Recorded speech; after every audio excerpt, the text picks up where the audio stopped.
Thank you, John. Thank you very much. I was trying to think on my way here what kind of terrible sin I had committed to deserve the 5 o'clock slot on the last day of a conference. Whatever it was, it must have been pretty dire. Now, you'll all have had a long day. In fact, you'll have had a long week. So, as Henry VIII said to each of his wives in turn, I promise I won't keep you long. I'm slated to talk about how to organise a climate change consultation on the basis that St George's House has just hosted 3 such consultations and is in the business of programming consultations generally. But rather than give you the nuts and bolts of how we plan such things, I thought it might be of more value to offer some brief reflections on those 3 consultations. What worked, what didn't work, what lessons I learned as someone who cares about climate change but who has no expert knowledge in the field. Of course, it goes without saying that there was an impressive array of speakers throughout the series, passionate, informed, often very engaging experts in aspects of the climate change debate. There were plenty of facts and figures, there were pie charts and graphs, there were images of nuclear power stations and waste management operations, there were statistics and quotations. There was, in short, all the visual and verbal content that you would expect from such a gathering. But the questions I keep asking myself, however, are, did anything change as a result of this series? Will anything change as a result of this series? And if not, why not? But let me say just a little bit about St George's House generally. What we're about there is nurturing wisdom through dialogue. So when we program a consultation, our express aim is to bring together people of all shades of opinion around the topic to hand. What we're not after is consensus. We're not interested in gathering the like-minded. What we are after is high-quality disagreement.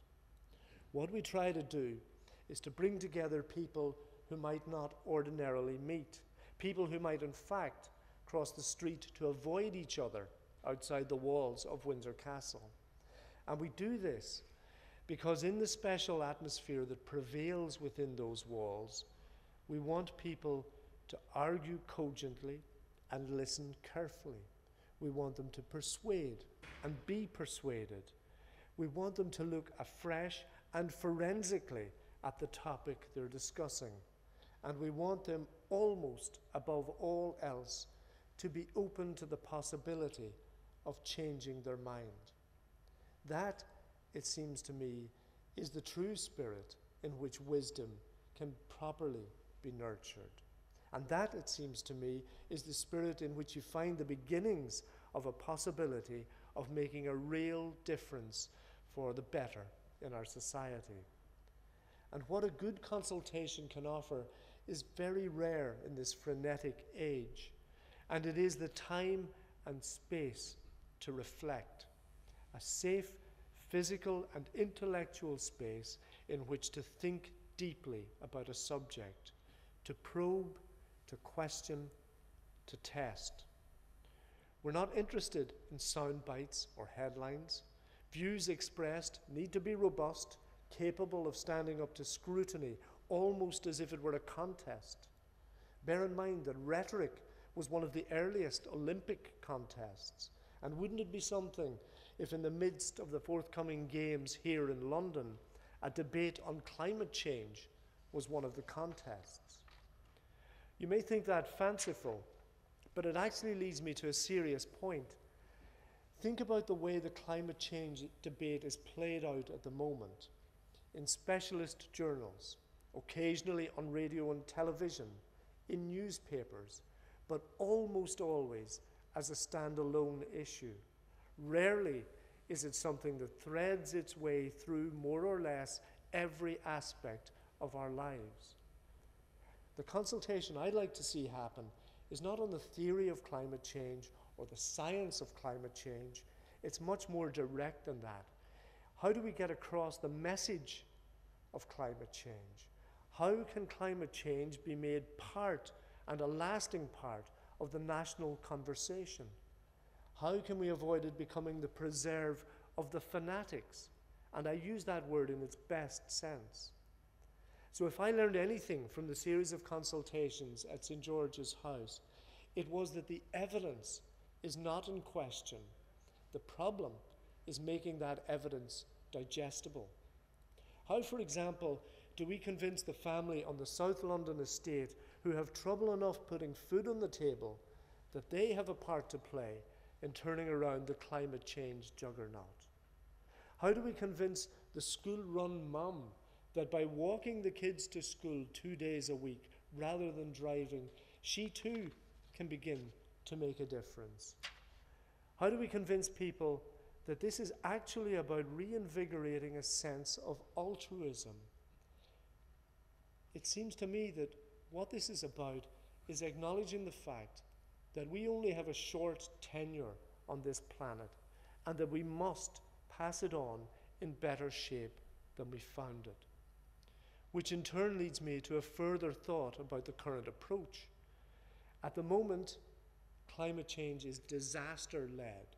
It's the end of the world scenario. It's Cormac McCarthy's novel The Road, foraging and fighting for food in a post-apocalyptic world. Humans reduced to animal instincts. Come to think of it, that sounds a bit like South London, where I live. The problem with such a doomsday approach, however, is that cinema has already been there and done that and anaesthetized us to it. Our perception of catastrophe has been blunted by Hollywood. We are all of us victims of special effects. So, if disaster isn't going to do it for us, perhaps our only hope is an appeal to our better nature. It worked up to a point for hunger through Live Aid, and surely it can't be beyond our ingenuity to refashion the climate change message in such a way that people will sit up and take notice and take part. That's the consultation I'd like to see at St. George's House. 30 key people in the grounds of a castle that dates back over 900 years, working out how to ensure that that very same castle and the planet on which it sits will be here in another 900 years' time. When those 30 key people come through the Henry VIII gate, we ask them to leave the outside world behind. They arrive as our guests. They will stay in rooms that have no keys. They will dine beneath portraits of our founders, the Duke of Edinburgh and the Dean Robin Woods. They will have a nightcap in the sitting room of the house. Their formal debates and discussions will be interspersed with an opportunity to hear evensong in the choir of St. George's Chapel. They can, if they wish, avail of a late-night guided tour of that chapel, resting place of 10 monarchs and home to the Order of the Garter. The formal sessions will happen in the Vicar's Hall, supposedly where William Shakespeare sat with Queen Elizabeth I during the first performance of The Merry Wives of Windsor. And perhaps the proximity of the chapel will encourage people to ask the deeper human questions. Perhaps the historic setting will encourage those 30 people to see themselves as part of a continuum that stretches not just back through history, but forward through time, with all the responsibilities that such a continuum implies. That's what St. George's House is uniquely placed to offer. We've made a start with Robin. There's a lot more to do, and we are willing to meet that challenge. Thank you.